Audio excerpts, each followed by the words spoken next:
Welcome to the Alternative Hair Alchemist podcast. Now, whether you're suffering hair loss from chemo, alopecia, or your hair is simply thinning out, I know exactly what you're going through. You see your scalp shining through and you're terrified you're going bald? That is not a good feeling. But the good news is we found each other and I'm here to help you with all of that. Hi, I'm Deborah Heim. I am a certified alternative hair specialist and the owner of Very Best Little Hair House. I have been wearing wigs myself for over 20 years, and I know firsthand wig shopping, along with the stigma and shame that goes along with hair loss, doesn't help, but I'm here to change that. I'm here to help you feel inspired, educated, and empowered about everything alternative hair. From the shame and stigma, all the way to wigs, toppers, why not all wigs are created equal. I have so much to say and so much to share with you, and I am excited that you're here. So take a deep breath, feel the love I'm sending your way. It's time to find and love yourself again. Let's do this. Hello, and welcome to episode 10 of the Alternative Hair Alchemist podcast. I am Deborah Heim. I am your host, and today I'm going to talk about first-time jitters, or that anxiety and nervousness that might keep you from venturing into alternative hair the first time. Now, for whatever the reason is that you are wanting alternative hair, and it doesn't really matter from, hair loss to I got a bad haircut to I just want to look different. Those are all valid reasons. And I'm telling you, there is alternative hair out there for you that's going to make you feel great. And the ripple effects through your life are something that, you almost have to kind of experience firsthand. So let's get right to it. Now, the first thing is level of readiness. Now, you would think that is a no-brainer, but it's not. Now, even no matter what the reason is that you are looking for a wig, if it was as easy as putting it on and go, and in some aspects it truly is when you get the right alternative hair, the topper or whatever. Sometimes it takes some time with a topper to get it placed right, learn the clips, however. Same thing with a wig. There are a little bit of adjustment periods. But if somebody is simply not ready, doesn't matter what the wig is, there is not going to be a wig to make that person happy. An example of this is I get some calls every now and then from, say, a daughter whose mother has hair loss. And the reason comes from their heart. They want their mom to look good. But when somebody's booking an appointment for a mom, I've learned to get to this question. Sometimes people are comfortable in their comfort zone. I mean, even if there's a little denial going on, if the person isn't ready, like I said, it doesn't matter what the wig is. And this doesn't happen too often, that I get calls that somebody has had several wigs that don't work. I always have them bring those wigs in because it tells me quite a bit, and that gets into expectations. There are things you can and can't expect alternative hair to do for you. What I mean by that is I think that at home, no matter what the reason that you are wanting alternative hair, it's kind of almost everybody will envision something that's going to be perfect, like the perfect style, the perfect color, perfect density. Especially people with hair loss want less hair. Some people want more hair. It's an individual thing. But with a wig, the first thing you really want to make sure is that it fits. Once it fits, then you can work on narrowing down the color and the style for you, but fit is the first thing. But for example, you would think that they make wigs of all different kinds, all different colors. You will see a hairstyle and maybe imagine that it comes in like this color. But the truth is that it doesn't work that way. At least not in your better wigs. For example, there are basic styles and basic colors depending on the style. Not all styles come in different colors. So when you have expectations of a certain thing, if you come to my shop, you sit down, we figure out what your goals are. And from there, I can show you how to get there the closest. And if it's something that simply isn't made, I know that too. Or perhaps you're going to have to go a custom route. The wig manufacturers make wigs, like especially with lengths, especially on bangs, they make them longer rather than shorter. So sometimes what you're expecting will require some customization, but hopefully not. I mean, there are enough gorgeous wigs out there that I'm going to do my best to finding you the one that is the one for you. But sometimes if it's simply not made, I'm going to let you know that too. I see this quite a bit with the hair loss crowd. When you have hair loss, you get accustomed to seeing yourself a certain way.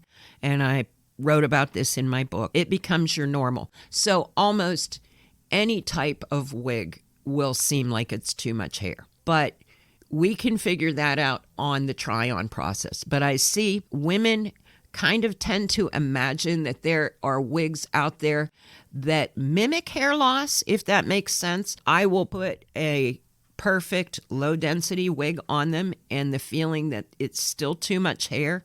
Sometimes that is like an unreasonable expectation. Now, with that being said, you can always flatten things out or whatever, but take into account that what you're expecting just might not exist. But again, with a lot of searching, you can find the right one that's going to work for you. Another thing about readiness, and this kind of ties in with the denial factor, sometimes people having hair loss will call the shop a couple times before they actually come in for the appointment. Every now and then, I will get a cancellation either the day before or the day of, and I totally get it. There is the time when you're sitting in front of the mirror that you get ready to take action, and then when you make that call, it gets a little scary. So whatever, I am here for you. I have been through that. So if it takes a couple calls to get you in, I'm totally cool with that. What I find is once the person comes in and they get that hair, then they're like, oh, why did I wait so long? So I just thought I'd offer that up in case you're sitting on the fence about, well, I'm scared. Will it look real, et cetera, et cetera. I can assure you that the results will be really good for you. And if not, here's the thing to think about. A wig or a hairpiece isn't a permanent decision. So, yeah, it can be a drag. Okay, I got this one. It absolutely doesn't work, which probably isn't going to happen in my shop, but I see it happens. And a lot of times the reason it happens is because someone has chosen something that they thought would work for them and it simply didn't work. Or worse yet, they went to a place that sells wigs and they said what they wanted, like, for example, let's just say a brown topper. And they get a brown topper because that's what they said they wanted. However, that brown topper just simply isn't right for them. Okay, now, with that being said, there's always a way to get something to work. If not, someone else out there, if you go the gently used resale route, some good can come of it. But anyway, so back to the denial. I see women that come in that tell me it breaks my heart. They've been sitting at home, skipping graduations, skipping major life events because they're ashamed of their hair, or they go everywhere wearing a hat. And while that's cool, you do whatever makes you feel comfortable.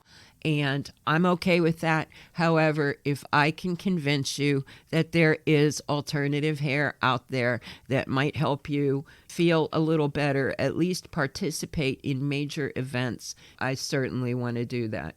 So that kind of gets back to what I said about a wig not being a permanent decision. If you are one of the people that is curtailing your activities because you wish your hair looked better, or you spend 2 hours doing it and then you go out in the rain or whatever, trust me, there is an answer for you. So if you come in and we get you fitted with that wig or that topper, at least you have it at home. I mean, you don't absolutely have to wear it. I always tell clients this, I can get you as close as possible to what your expectations are. And if worse comes to worse, you will still have it at home.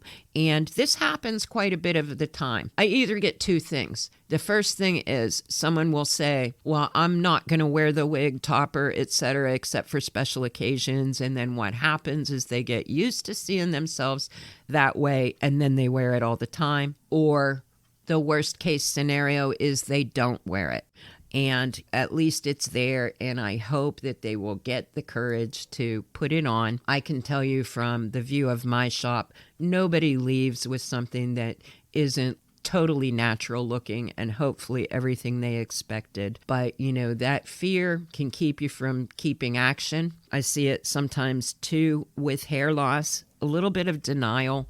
I know myself, I did the best I could with like the comb over type thing, and it's simply not necessary. There is something out there that can make you look and feel so much better.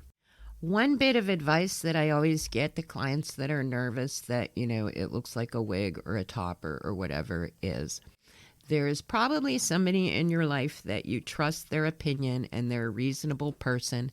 And I do this myself. To this day, I will get nervous if I change styles or something. I worry that it looks like a wig. So I use Chris.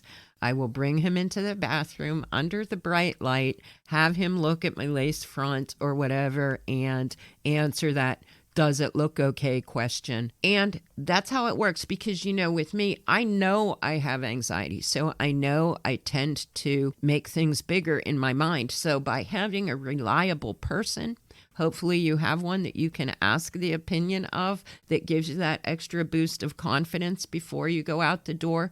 Because in my head, on one level, I know it looks good. However, the extra assurance, sometimes if you're a type of person that has generalized anxiety, relying on a reasonable person that is going to give you a straight answer is a good help in getting that courage to get out of the house for the first time with your new alternative hair.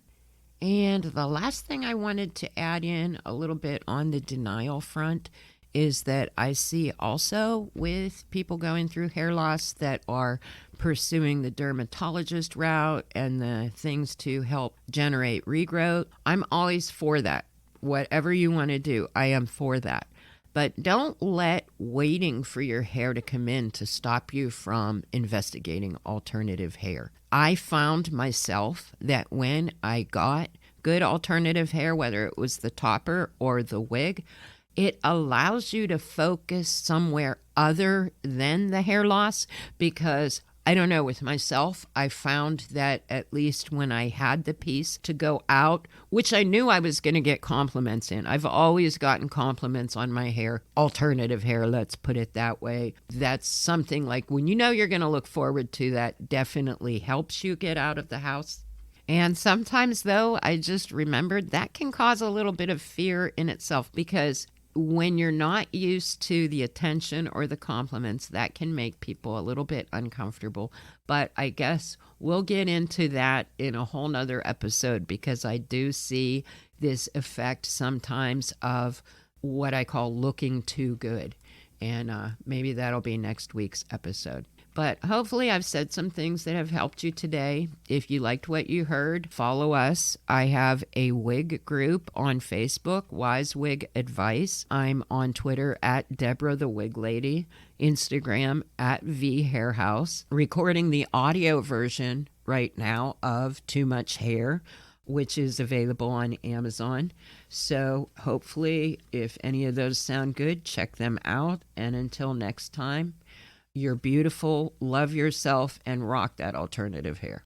If you loved this episode and want to connect with me, please go to my website and drop me an email, verybestlittlehairhouse.com, so we can get in touch.